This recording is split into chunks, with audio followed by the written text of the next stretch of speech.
কোচবিহার শহরের তোরসা নদীটা পেরোলেই আরেকটা বাংলাদেশ। শুক্তাবাড়ি সেখানে অবস্থান করছে। এখনই যদি জাগ্রত না হন আর বেশি দিন বাকি নেই, শুক্তাবাড়ি থেকে দলে দলে লোক ঢুকে কোচবিহার শহরটাকে ছারখার করে দেবে। শুক্রবার বিজেপির কোচবিহার পরিবর্তন সংকল্প সভা থেকে এই আশঙ্কাই প্রকাশ করলেন প্রাক্তন কেন্দ্রীয় স্বরাষ্ট্র প্রতিমন্ত্রী নিশীথ প্রামাণিক।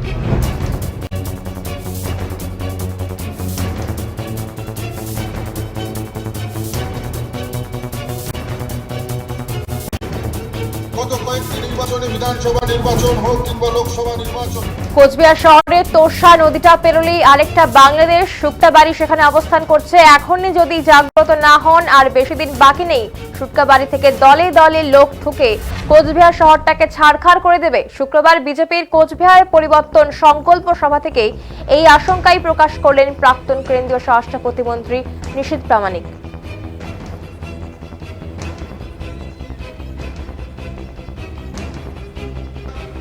শহরের সাধারণ জনগণ, কোচবিহার শহরের শুধু নাগরিকবৃন্দ, আপনাদেরকে আমাদের প্রাণ ঢালা আমরা কৃতজ্ঞতা জ্ঞাপন করছি। গত কয়েকটি নির্বাচনে, বিধানসভা নির্বাচন হোক কিংবা লোকসভা নির্বাচন, যেভাবে আপনারা দুহাত ভরে আশীর্বাদ করেছেন, আপনাদেরকে যতটাই বেশি কৃতজ্ঞতা জানানো যাবে ততটাই কম হবে। যেভাবে আপনারা 2024-এর নির্বাচনে যে কুচবিহার শহরের 60,000-এর মধ্যে 40,000 মানুষ ভারতীয় জনতা পার্টিকে ভোট দিয়েছেন, তাদেরকেও যেমন তাদের চরণে শতকোটি প্রণাম জানাই। যারা দেননি তাদেরকেও ধন্যবাদ জ্ঞাপন করি। যারা দেননি তাদেরকেও ধন্যবাদ জ্ঞাপন করি। এই জন্য পার্শ্ববর্তী রাষ্ট্র বাংলাদেশ, একটু নজর রাখবেন সেখানে কি হচ্ছে। 450 কিলোমিটার আনফেন্সড এরিয়া রয়েছে পশ্চিমবঙ্গ আর বাংলাদেশের বর্ডারে। একই রকম ভাবে কুচবিহার শহরের তোরসা নদীতে পেরোলেই আর একটা বাংলাদেশ শুক্তাবাড়ি সেখানে অপেক্ষা করছে মনে লাগে। এখনই যদি জাগ্রত না হন আর বেশি দিন বাকি নেই, শুক্তাবাড়ি থেকে দলে দলে লোক ঢুকে কুচবিহার শহরটাকে ছারখার করে দেবে। তারও বেশি দিন দেরি নেই।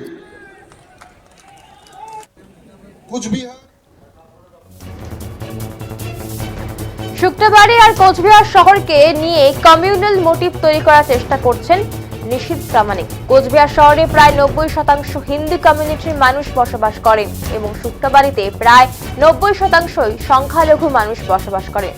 নিশীথ প্রামাণিক বলেছেন যে শুক্তাবাড়ির মানুষ এসে কোচবিহার শহরকে ছারখার করে দেবে। প্রাক্তন কেন্দ্রীয় মন্ত্রীর মুখে এই উস্কানিমূলক বক্তব্য মানায় না বলেই এদিন উল্লেখ করেছেন অভিজিৎ দেবভৌমিক। করছে যে শুক্তাবাড়িকে নিয়ে কুচবিহার শহর তার সাথে মাঝখানে ডিফারেন্স উনি তৈরি করার চেষ্টা করছেন। তার মোটিভটাই হচ্ছে একটা কমিউনাল মোটিভ। কারণ যেহেতু কুচবিহার শহরে 90% হিন্দু কমিউনিটি মানুষ বসবাস করে আর শুক্তাবাড়িতে প্রায় 90% মানুষই সংখ্যালঘু মানুষ বসবাস করেন, উনি বলছেন শুক্তাবাড়ির মানুষ এসে কুচবিহার শহর ছারখার করে দেবে। এই অধ্যত্ত তার কোথা থেকে হলো এটা বলবার। এটা কী ধরনের উস্কানিমূলক বক্তব্য? একজন কেন্দ্রীয় মন্ত্রী ছিলেন, বিজেপির নেতা, তিনি এই ধরনের বক্তব্য এখানে রাখছেন।